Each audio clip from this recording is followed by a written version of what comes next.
बच्चों, adjustment of capital में एक टाइप ये भी होती है जहां पर हमें पुराने पार्टनर की कैपिटल की बेसिस पर नए पार्टनर की कैपिटल को फाइंड आउट करना होता है। यानी नए पार्टनर की कैपिटल हमें गिवन नहीं होती है, वो हमें ढूंढ कर निकालनी होती है। और वहां पर हमारे पुराने पार्टनर्स की जो कैपिटल है, जो कि सारे एडजस्टमेंट्स करने के बाद आई होगी, यानी उनकी क्लोजिंग कैपिटल जो आई होगी, उसके बेसिस पे नए पार्टनर की कैपिटल निकालनी होती है।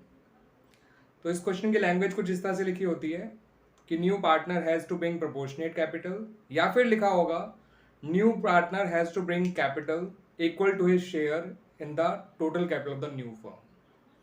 ठीक है बच्चों, तो ऐसे में अब नए पार्टनर कैपिटल कैसे निकाली जाती है, जिसे हम हिडन कैपिटल भी कहते हैं, उसके कुछ स्टेप्स होते हैं, वो मैं लिखने जा रहा हूं बच्चों। देखिएगा। सबसे पहले total, not total, find out closing capitals of old partners after all adjustments। सारे एडजस्टमेंट्स करने के बाद उनकी क्लोजिंग कैपिटल निकाल लेनी है। यानी उसमें रिवोल्यूशन का प्रॉफिट या लॉस है, वो भी क्रेडिट या डेबिट हो चुका होगा। एक्यूमुलेटेड प्रॉफिट या लॉसेज हैं तो वो भी क्रेडिट या डेबिट हो चुके होंगे। कोई रिजर्व है तो वो भी क्रेडिट हो चुका होगा। रिवोल्यूशन का प्रॉफिट और लॉस भी हो चुका होगा। ट्रीटमेंट ऑफ गुडविल भी हो चुका होगा। ठीक है बच्चों, सब कुछ हो चुका होगा, उनके क्लोजिंग बैलेंस आ गए होंगे। तो ओल्ड पार्टनर्स के क्लोजिंग कैपिटल आपको निकालने हैं सारे एडजस्टमेंट्स के बाद। क्लियर बच्चों? Then what you have to do बच्चों, वो देखते हैं। उसके बाद बच्चों जो ये कैपिटल निकल कर आई हैं ओल्ड पार्टनर्स की, सारे एडजस्टमेंट्स के बाद उनको ऐड कर दीजिएगा। तो जो स्टेप 2 है, ऐड द क्लोजिंग कैपिटल्स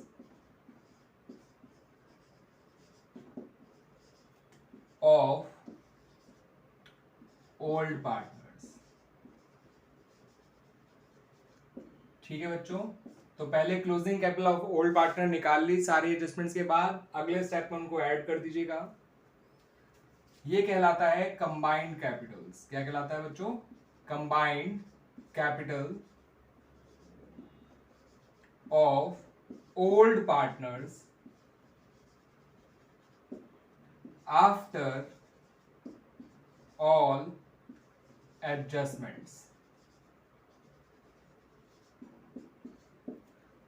ठीक है बच्चों, अब क्या करना है फिर आपको, ये कैपिटल तो आगे इनकी combined capital of old partner after all adjustments, आपको अगले स्टेप में total capital of the new firm निकालनी है। तो कैसे निकालनी है देखिएगा बच्चों। Find out total capital of new firm bye multiplying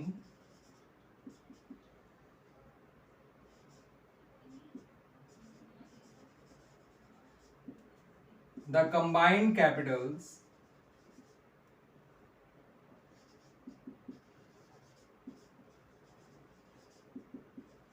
of old partners after all adjustments with reciprocal of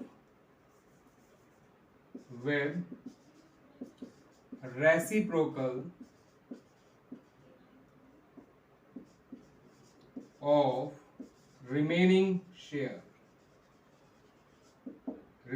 share के रेसिप्रोकल से मल्टीप्लाई करेंगे आप, क्योंकि जो रिमेनिंग शेयर होता है वो इन दोनों का ही कंबाइंड शेयर होता है। किनका भला? हमारे रिटायरिंग, वो रिमेनिंग पार्टनर्स का या ओल्ड पार्टनर्स का। ठीक है बच्चों, क्लियर इतना? अब आपको क्या करना है वो समझ लीजिए।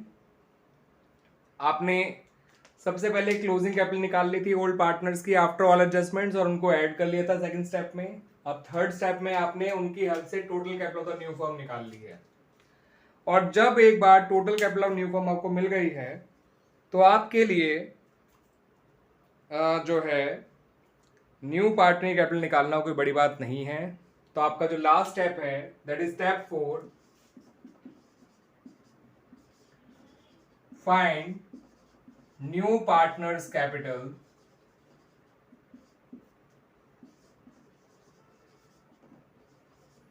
by multiplying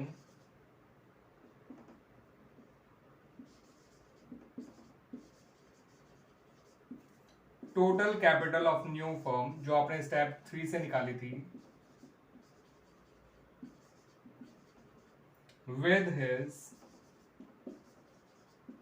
profit share, उसके प्रॉफिट शेयर से मल्टीप्लाई कर दीजिएगा, आपको नए पार्टनर कैपिटल मिल जाएगी। किसको मल्टीप्लाई करना है? Total capital of new firm को, जो कहां से आई? स्टेप 3 से आई है। और हाँ, मैं आपको बता दूं बच्चों, रिमेनिंग शेयर कैसे निकालते हैं। रिमेनिंग शेयर होता है बच्चों 1 माइनस न्यू पार्टनर का share, this is called remaining share. अगर नए पार्टनर का शेयर 1/4 है तो रिमेनिंग शेयर आ जाएगा 3/4। नए पार्टनर शेयर 1/5 है तो रिमेनिंग शेयर आ जाएगा 4/5। नए पार्टनर का शेयर 1/8 है तो रिमेनिंग शेयर आ जाएगा 7/8। और रिमेनिंग शेयर का रेसिप्रोकल मतलब जो भी रिमेनिंग शेयर आया था उसका उल्टा, 1/4 आया था तो उसका उल्टा, सॉरी 1/4 माइनस करेंगे तो 3/4 आया था, 3/4 का उल्टा 4/3, 1/8 माइनस किया तो 7/8 आया था, तो 7/8 का उल्टा 8/3। तो combined capital of old partners को आपको रिमेनिंग शेयर के रेसिप्रोकल से मल्टीप्लाई करना है so as to find out the total capital of the new firm. Clear बच्चों? इसी को मैं बच्चों आपको एक एग्जांपल के थ्रू भी समझाऊंगा। एग्जांपल के लिए मैं क्वेश्चन नंबर 83 यूज कर रहा हूं of the book D S Grewal edition 2022। तो देखिए बच्चों, क्वेश्चन नंबर 83 में 3 पार्टनर हैं, मतलब 2 तो पुराने पार्टनर हैं जिनका नाम है रमन और रोहित, जिनका अपना पुराना रेशियो है 2:1। और तीसरी नई पार्टनर आई है सलोनी। सलोनी के आने पर जो है उनकी बैलेंस शीट कुछ इस तरह से थी, जहां पर रमन और रोहित की कैपिटल है 1,40,000 और 1 लाख। वर्कमैन कंपनसेशन फंड दे रखा है 40,000 और क्रेडिटर्स दे रखे हैं 1,60,000। एसेट साइड में प्लांट एंड मशीनरी है 1,75,000, फर्नीचर एंड फिक्चर है 65,000, स्टॉक दे रखा है 47,000, डेटर्स दे रखे हैं 1,10,000 जिनका प्रोविजन है 7,000, बैंक बैलेंस दे रखा है 50,000। ये 83 है of the book T S Grewal edition 2022। अगर जिस पे बुक नहीं भी है तो क्वेश्चन को ढंग से सुन लीजिए बच्चों। तो लायबिलिटी साइड और एसेट साइड इस तरह से दे रखी थी। सलोनी जो आई है वो आपका नया शेयर सलोनी का दे नहीं रखा, वो हमें खुद निकालना होगा। वो ऐसे है कि इन्होंने कहा रमन ने कि वो अपने शेयर का 2/3 दे रहा है सलोनी को। ठीक है बच्चों, 2/5 दे रहा है, सॉरी, उसका खुद का शेयर 2/3 है, वो 2/5 दे रहा है सलोनी को। ठीक है बच्चों, तो रमन का सेक्रीफाइस कुछ ऐसे निकलेगा 2/5 ऑफ 2/3, ये आ जाएगा 4/15। और जो रोहित है वो दे रहा है 1/5 अपने शेयर का, तो 1/5 ऑफ 1/3 यानी 1/15, यानी कि जो सलोनी का शेयर है वो 4/15 प्लस 1/15 यानी कि 5/15 हो जाएगा और इनका सेक्रीफाइसिंग रेशियो 4:1 हो जाएगा। ठीक है बच्चों, तो ये है कुछ क्या कहते हैं नया रेशियो निकालना और सेक्रीफाइसिंग रेशियो निकालने से जुड़ा हुआ काम। आपको सलोनी का शेयर मिल गया 5/15 जिसे हम 1/3 भी कह सकते हैं। मैं रमन का नया शेयर बता देता हूँ, वो 2/3 है जिसे हम लिख सकते हैं 10/15 माइनस 4/15 कर देना, तो रमन का नया शेयर आ जाएगा 6/15। रोहित का नया शेयर आ जाएगा, पुराना 1/3 था जिसको हम लिख सकते हैं 5/15 माइनस 1 4/15, और सलोनी का है 5/15। तो नया रेशियो भी अगर मांगा जाए तो 6/4/5 हो गया। सलोनी का नया शेयर 5/15 का या 1/3 एक ही बात है बच्चों। ठीक है बच्चों, अब क्वेश्चन में और क्या कह रखा है वो देख लेते हैं। अंदर केवल वर्कमैन कंपनसेशन फंड दे रखा है जो कि 40,000 है, पुराना प्रोविजन 7,000 है, डेटर 1,10,000 है। सलोनी जो है वो कैपिटल प्रोपोर्शनेट लेकर आएगी, यानी हमें पता करना है कि सलोनी कितनी कैपिटल लेकर आएगी। उसके अलावा जो पॉइंट दे रखे रेवोल्यूशन के वो ऐसे हैं कि प्लांट एंड मशीनरी को 35,000 कम करना है और फर्नीचर को घटाकर 58,500 करना है। फर्नीचर पहले 65,000 था, उसे घटाकर 58,500 करना है, तो उसे 6,500 कम करना पड़ेगा। उसके अलावा 16,000 का वर्कमैन कंपनसेशन क्लेम आया है, जबकि वर्कमैन कंपनसेशन क्लेम पहले 40,000 था, तो क्लेम नहीं, वर्कमैन कंपनसेशन फंड 40,000 था, जिसका क्लेम केवल 16,000 है, तो बाकी 24,000 पार्टनर बढ़ जाएगा, 16,000 बैलेंस शीट में शो किया जाएगा। क्लियर बच्चों? और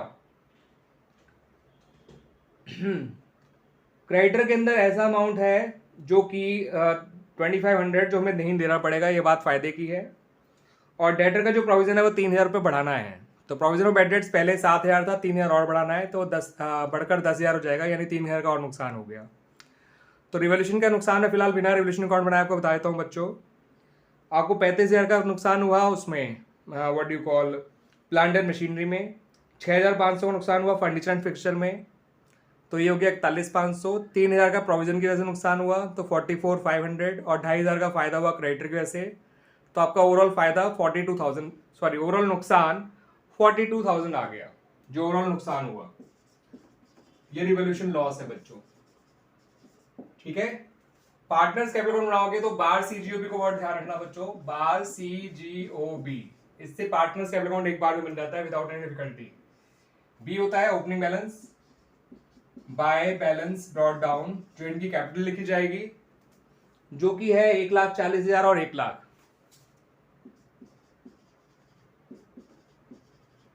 ए से होता है एक्यूमुलेटेड प्रॉफिट या एक्यूमुलेटेड लॉसेस या रिजर्व्स, तो उसके नाम पे केवल वर्कमैन कंपनसेशन फंड है, जो पूरा 40,000 नहीं बटेगा, 24,000 बटेगा, क्योंकि 40 में से 16 तो क्लेम आ चुका है, तो बचा हुआ 24 बांट दीजिए 2:1 में, तो 16,000 और 8,000 आ जाएगा। बी हो गया, ए हो गया, आर से रिवोल्यूशन लॉस आया था, तो उसे यहां लिख दीजिए टू रिवोल्यूशन अकाउंट, ये आ जाएगा 28,000 और 14,000, 42,000 को जब बांटेंगे 2:1 के रेशियो में। तो सी से कैपिटल ऑफ न्यू पार्टनर मैं लिख रहा हूं उसको बाय बैंक, कैपिटल में ढूंढ के निकालनी है, ध्यान रखिएगा, ये बैलेंसिंग फिगर के तौर पे आएगा। जो स्टेप्स मैंने बताए हैं उन स्टेप्स को फॉलो करते हुए। जी से गुडविल का ट्रीटमेंट तो सलोनी को लेकर आई है 42,000 और सेक्रीफाइसिंग रेशियो 4:1 है। 42,000 को लिखिए by premium for goodwill account, और 42,000 को जब बांटोगे तो 33,600 और 8,400 आ जाएगा। बार हो गया, सी हो गया, जी हो गया, अदर्स बहुत रेयर होता है, और फिर बी हो गया क्लोजिंग बैलेंस के लिए। तो इनके क्लोजिंग बैलेंस निकाल लीजिए रमन और रोहित के, 140, 156 और 189,600। 189,600 में से 28 गया तो बचेगा 161,600। 161,600 ये आ गया रमन का क्लोजिंग कैपिटल। 1,8, 1,16,400, 1,16,400 में से 14,000 कम कर दो, 1,02,400 आ गया, ठीक है बच्चों।